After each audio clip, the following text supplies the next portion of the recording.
Hi guys, in this video I'm going to take you through a day of beautiful eating while we have a little fireside chat all about raw veganism. Ooh, juicy. I was raw vegan for several years. I don't even know if the word was really feels appropriate here because I am always orienting around high raw, sometimes higher raw, and being raw is what I attribute the basis of my deepest, most profound physical, mental, spiritual healings around. So why on earth would I be eating cooked foods again? What? So this video kind of highlights that question, lightheartedly centers around it, and lets you in on my deeper personal experiences and firsthand stories with this lifestyle and this community, and just some all-around honest, juicy introspection from a girl who has embodied, approached, and danced through pretty much every notch on the spectrum with this diet the last 6 years. So first stop for breakfast, I started the day with a meal at a really lovely, mostly raw restaurant called Northwest Raw. I have a menu from you guys. We're gonna order a smorgasbord, I think. What was it? Please do. We'll be right back. It can be so valuable to be able to make a flowing, more easeful decision around a meal. And this was a perfect example of that. And I really didn't intend it to be, honestly. I was excited to go here and get a smoothie or something fruity, something light. I often do start my days with lighter foods or juices or a relative extended fasting window. My body just tends to like that. And that has been a routine I've had for a while. But in the end, I was recommended that this meal I ended up ordering was very aesthetically pretty, and it also happened to sound delicious, so I went for it. I went with the gut, I went with the heart flow. I'm gonna have a wheatgrass shot. Oh, okay. Let me take a look. I was also gonna get a wheatgrass shot, which I really love. They happen to be out of those at the time, so I opted for a green apple, lemon, and wheatgrass juice. So I did get some juicy hydration rolling to start my day. And let's see, I'll do Oregon Outback, the Grand Tetons. That sounds great. We'll get started on that one, guys. Thank you so much.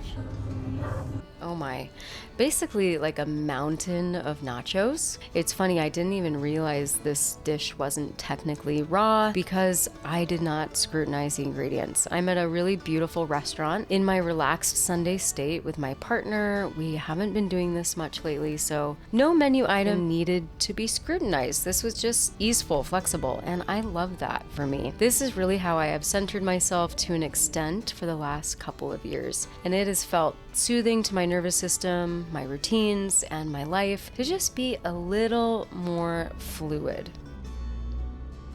And with that freedom and fluidity, with, more cooked foods or just varying ratios of fats and proteins, on the flip side of that, there are seasons in which I have been much more discerning with my food decisions and in the raw zone, much more in my area of deep physical healing, feeling super confident in those decisions with being nearly 100% raw. I did find this diet, after all, because I was chronically sick, where I was deep in my raw devotion for 3 to 4 years. This was an equally beautiful, fruitful, freeing season in my life. So this was also equally soothing to my nervous system. And it set up a different kind of self-safety for my body in those times that I needed deeper discernment. I needed that magical unlearning period. And I needed major resensitization that the raw level gifted me. Oh, and ditching dozens of chronic illness symptoms, that also was a huge perk. It was absolutely an enchanting time. So after this meal, we popped over to a cute little coffee shop next door. I got an oat matcha with spices and a decaf oat cardamom latte. This is just incredible small batch quality here, just fun vibes. It's a swanky little apartment complex with dogs. So I do love the mixture of this spot that meets my desires for a little elegance and also a little crazy dog lady. Kind of a unique pairing, but right up my alley.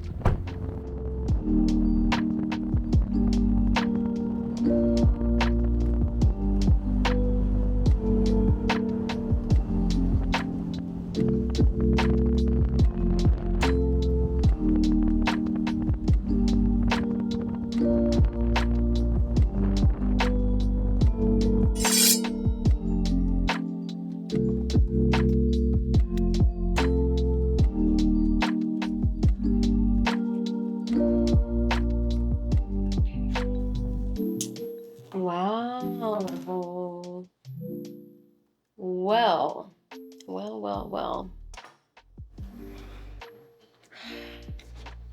I recently got 4 or 5 black watermelons at the store. These are my favorite. They have a really rich, like mellow, malty flavor, just very luxurious. When I see them, I go crazy.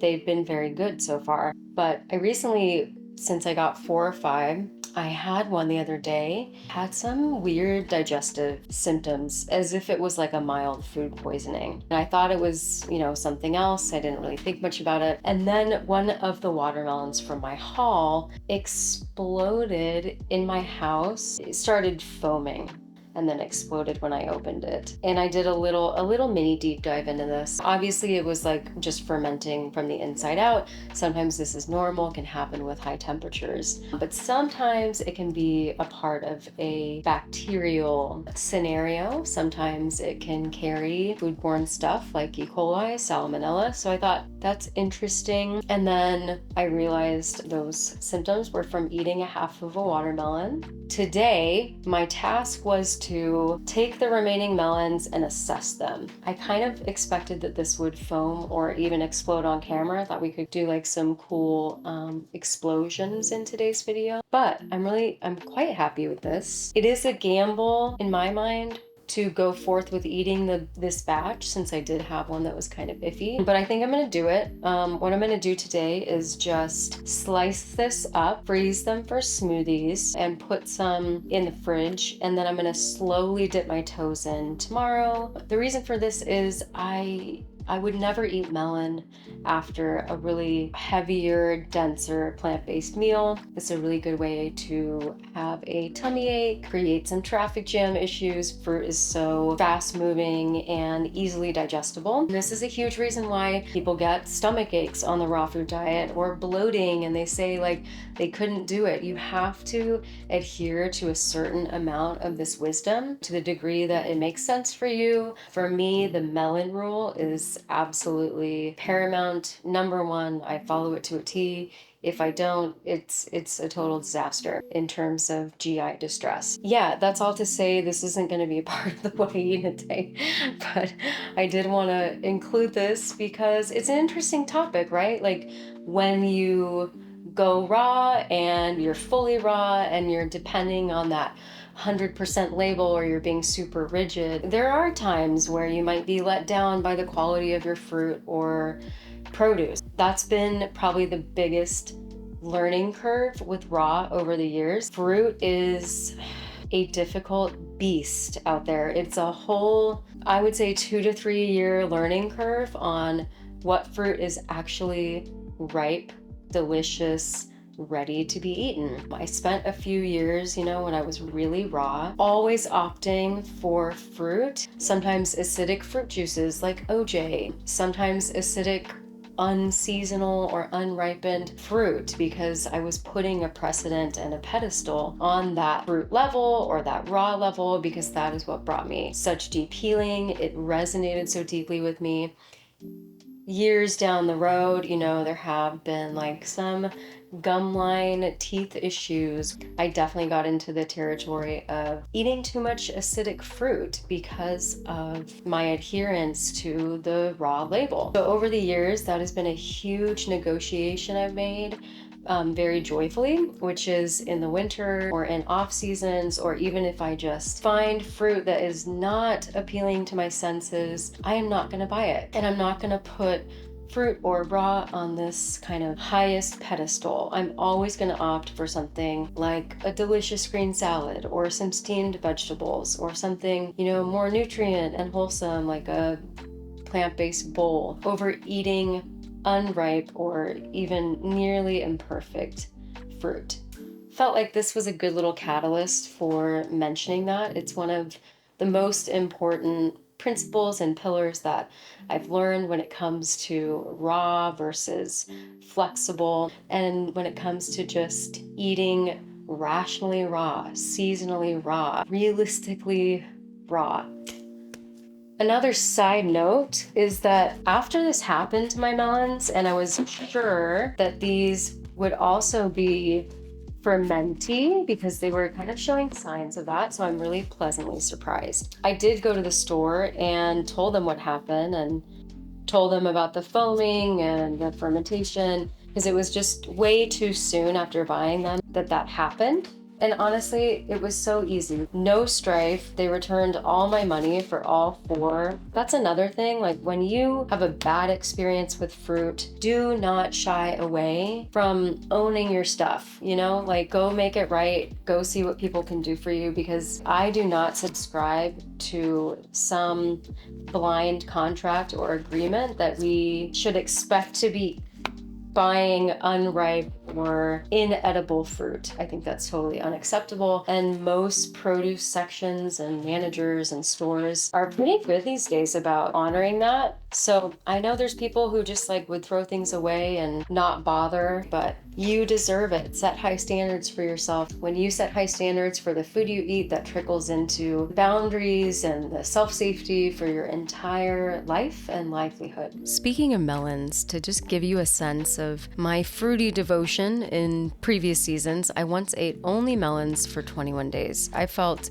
great benefits with skin, digestion, deep spiritual attunement, and emotional purgings that I would never take back. But let me share a general downside with you, and that is kind of a holistic look at this.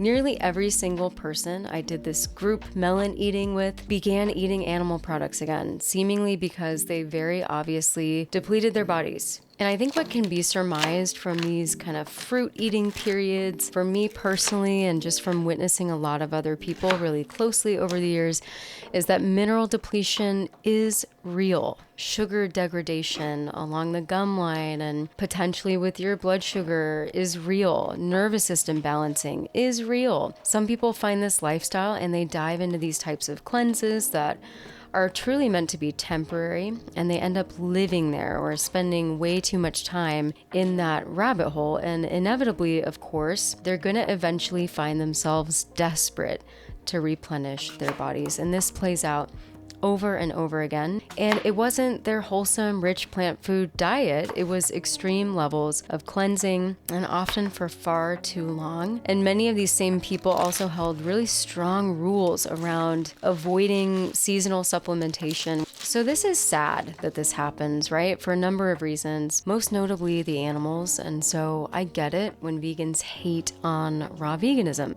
There are a lot of people who were drawn to raw veganism for the same reason I was drawn to diet pills in high school. But alas, I also get a lot of messages from regular vegans who are struggling with their health and need support for getting way more hydration and raw foods into their bodies. So there are two sides to this coin, and both feel so valid. So while I have this juice going, making a really simple green juice, some really tender kale from a local market.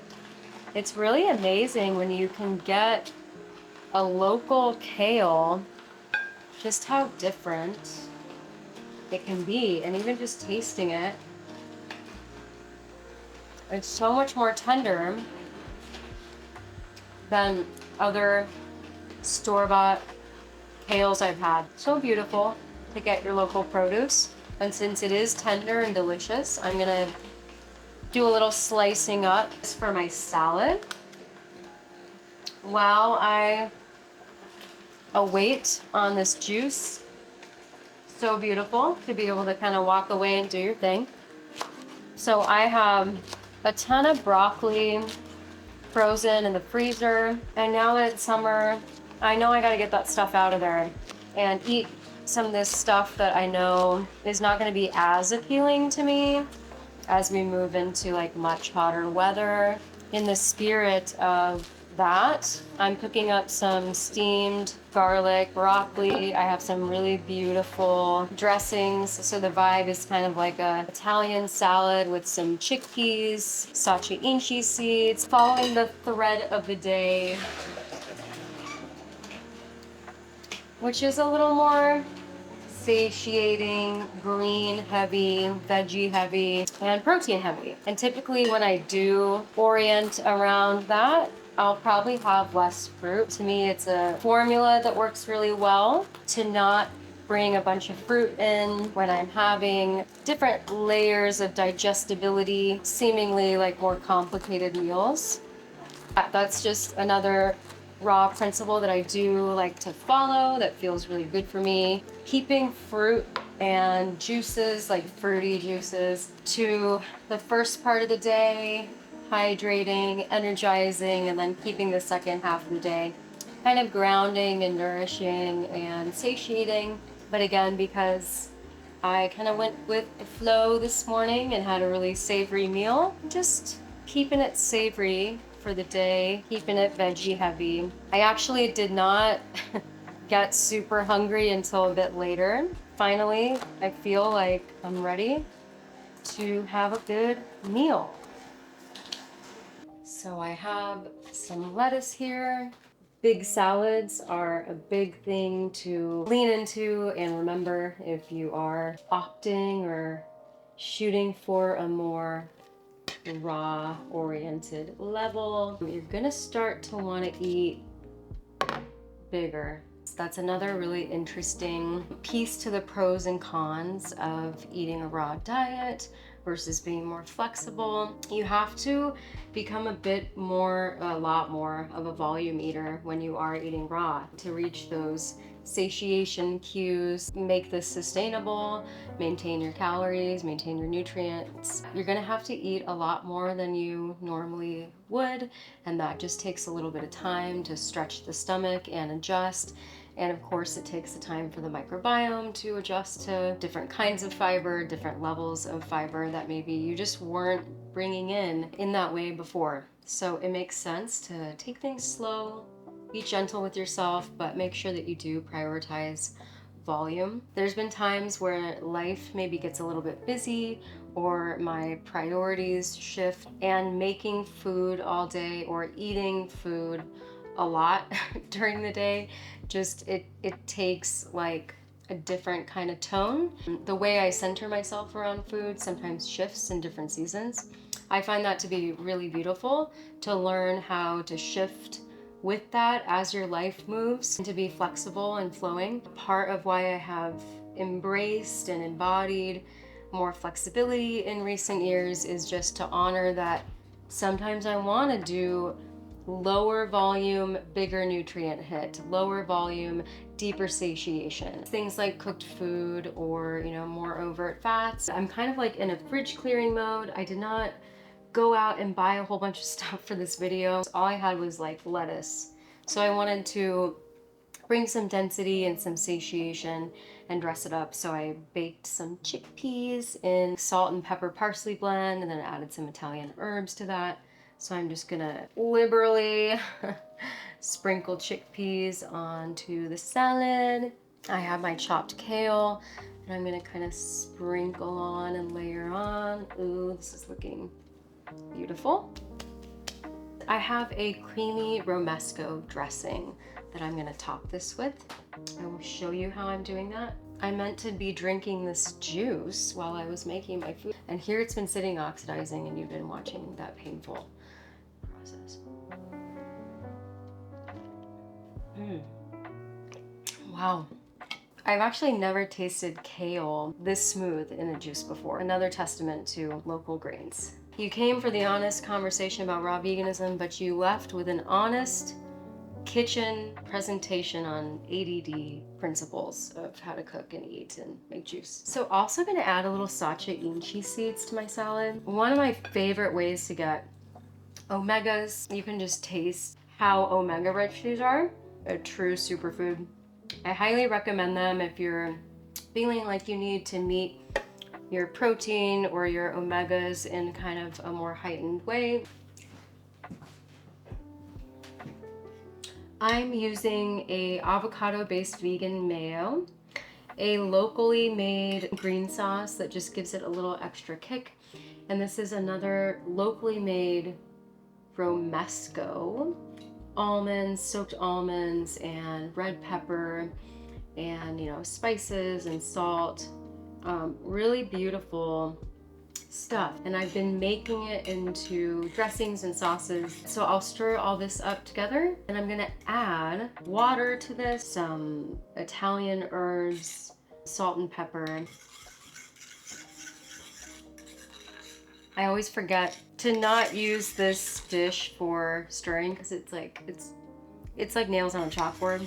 I don't know if it comes through on your end. It's really difficult. Looking delicious. I'm a seasoning girl. I also have 4 cloves of fresh garlic to throw in here. I love fresh garlic on a salad, one of my favorites. Totally makes or breaks a dressing, in my opinion. Healing food, amazing in times of needing to modulate the gut and doing some deeper repair. Garlic is an incredible natural antibiotic, and some of us really need that maintenance at times, myself included. But I also just happen to love the way it tastes. I have that steamed broccoli, and I also have this beautiful edamame olive oil dressing. What's it called? Edamame green goddess. It's very clean, and it's a super easy, hackable thing when you are busy or on the go. It comes out in this tube, so it's like if you're on the road, you can use this for snacking. Olive oil, edamame, water, basil, spearmint, apple cider vinegar, lime juice, serrano peppers, and sea salt. Amazing. Oh no, that's not what I was doing. All right, so here's the broccoli, in which I will pair the delicious edamame green goddess. And then we have this beautiful salad, this beautiful juice. All in all, one of the most important truths I currently hold is that I want to create a world for myself that does not frame wholesome, cooked plant-based foods as an addiction, which a lot of people in the raw vegan community tend to do. And that's a whole other full discussion. But I find myself not wanting my body, my nervous system, my mind to view or unconsciously react to cooked food in a negative way. Because there are times in my life when I'm gonna eat it and enjoy it. And I agree to an extent that if you're trying to be fully raw, that cooked food or really fat, sugar, and salt on cooked food can spike taste sensations and hunger cues in different ways. So I recognize that for some people, it feels like a slippery slope, and I honor that. I've been there at times, but personally, I want to own the resilience and the felt experience that something like cooked plant-based foods or salt or sugars or fats do not hold that kind of pleasure power over me. Oh, and yeah, perfect timing though. Here's me eating the most incredible dessert, coconut Colts lemon and olive oil wedding cake. I just find a certain strength and self-trust in being able to eat these foods sometimes or even regularly in certain seasons, like a cold, cozy winter, and then being able to choose to be more raw again. I want to flow, to have choice, to have discernment. I want to flex my devotional muscles and my regulated, sensualized nervous system beyond a lens of abstinence or potential rigidity. And if I'm in a season where that's not working for me or not feeling like my best path, then I can change that anytime I want to. This right here is a pattern and just a level of self-ownership that I think everyone deserves to cultivate and cherish. I really hope that you do.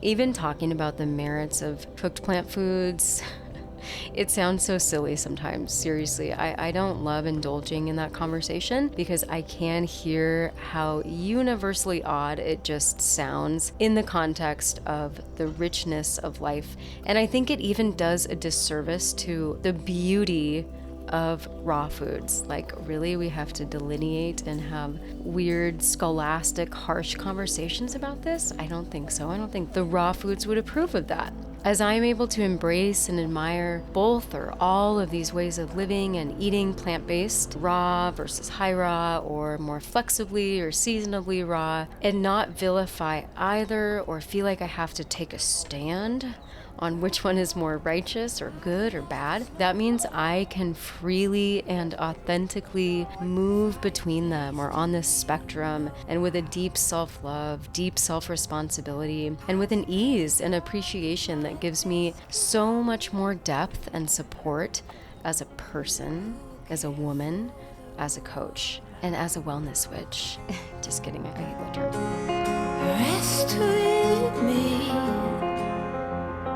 close to curtains, brew some herbal tea. It has been priceless to give myself the balance of a wider permission field with healing, living, with loving. That being said though, Raw Girl Summer is coming for me, and I'm stoked for that. I will always be stoked for the thing that completely changed and saved my life. And it's okay to slow the ride. Hey guys, well, I hope this video felt supportive for you or gave you a little nudge back to yourself and your own commitments, whether you're healing illness or symptoms or trying to go raw vegan or plant-based. Starting in on the doing is so important, and just finding your flow, putting yourself in the action of it. How can you step into your own brand of devotion even deeper through food and healing today? Maybe claim that in the comments if you want to. And I will be seeing you so soon. It's a good way to end the video, I think.